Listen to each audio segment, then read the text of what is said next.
let's summarize what we've drawn. Point to the whole thing and say, this represents the part of my brain I can educate. This represents the part of my brain I can educate. Very good. See this? I can educate. See, as your overseer, as your teacher, I'm making a disciple of you. And I want to make sure that all those wonderful words are acted out. So I know you understand, even who I means, that it's not, I'm not talking about myself. You're talking about, you're the I. Say, point to the mouth and in your drawing, say, if I say direction-giving words. If I say direction-giving words.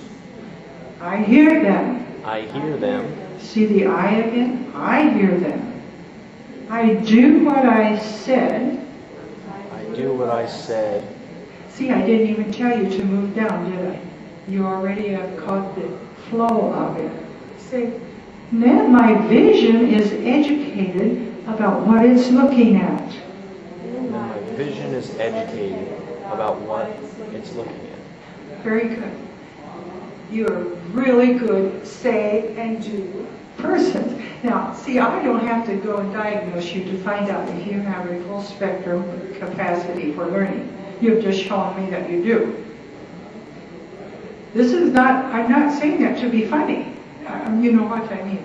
That's the truth. It's so simple. It doesn't cost a lot of money to know that this is a human brain design capability. And that as your teacher, I have options to either guide you to use all of it or not to. That's why on the cover page of your handout it says there are really two ways to teach. There are not many approaches to learning. There are not many learning styles. Does my brain know if vision is stronger as a part of, we'll call this our team, as a member of the learning team I have up here, the little 4-member neurological learning team. Does my vision know if it was born with a natural strength or not? Does my ear know it was born with a natural auditory memory strength? In fact, do they even care? Because to say that they care would mean that they would operate all by themselves and they're not part of a team.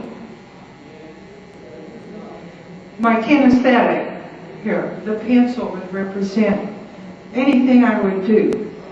Whether I write or point, you've already pointed too, haven't you? You've pointed and said words. You're training, you're educating your mind. Look at this. That's what the pointing does. We'll do pointing in other ways. So the kinesthetics of doing is far-reaching. The speaking member, we're not talking about the gift of gab that children can rattle on. We're talking about the physical ability to speak. Does it know, oh, I am so well equipped muscularly and I can form all those sounds and I am so top-notch here and I'm whatever. It does not, I'm pointing this out because in the diagnosis of children with learning problems, the diagnostic person tears apart the neurological team to see what each member can do all by itself. How can that be valid? Well, it's not, and that's why they call their learnings theory of learning. The integrated language theory of learning. Theory. Dear ones, there is not a provable theory in existence about any of these terms that are thrown out at us. Have you heard the term learning styles or approaches to learning. There is not a single provable study about the words themselves have even a meaning assigned to them. Think of the meaning assigned to the term learning style. Isn't it just, there's no meaning attached to it except what I want to make it mean. Or if you wish to talk to me about it, what you wish to make it mean. That's what theories do for us. They leave us in a quandary. And it's called existentialism, really, because it's all based on personal knowledge and experience. So if you hear a guru come up and talk to you about learning styles, you must first find out your child's learning style. They have a meaning they wish to attach to it, but when you go and talk to your friend about what you heard, you'll attach your own meaning to it. Because it's a theory. Isn't that a wonderful thing to know right up front? This is how I would put it into a word picture. You all know about incubating eggs to turn them into little chickens, right? Theories haven't even shown themselves to be eggs yet. If you like to read in 1st and 2nd Timothy and Titus, and all the admonition in there about avoiding chatter and the prattle of children and vain babblings and speculations. 1st and 2nd Timothy are loaded with, because they just gender strife and they cause confusion. But rather, Paul says, you teach the gospel I have been teaching. So that means there's something to teach that is real, that's not a theory, that won't cause all these strife. And that will, as Titus says, we'll be able to follow what is good, sensible, and pure. And that's not a theory then. IQ, is IQ intelligence quotient? Is that a theory still?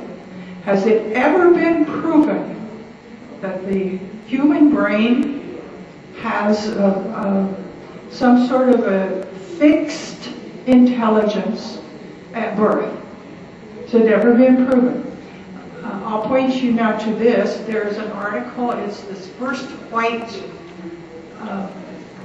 one, and it says a history of intelligence testing. I put a lot of information into a shorter amount of space. I capsulized it and gave you, these are the men in this article, Alfred Binet, and then you turn over William, I think his name is William Stern, Charles Spearman, Goddard, and then the U.S. Congress got in the act, and then Louis Terman and Robert Yerkes. These are the men who are the, read about them, and I will give you a reference here, the book listed there. Stephen J. Gould is his name, and the book is The Mismeasure of Man. You find it at the bottom. So is the last reference on the first page of the bibliography. I see I didn't number those pages. I'll do that next time. Before I see that, The Mismeasure of Man. That's an extensive study of the history of intelligence testing. And then, of course, from his study, he points us to other references. So that'll be a nice treasure hunt if you want to find out how awful the theory is that intelligence can even be measured.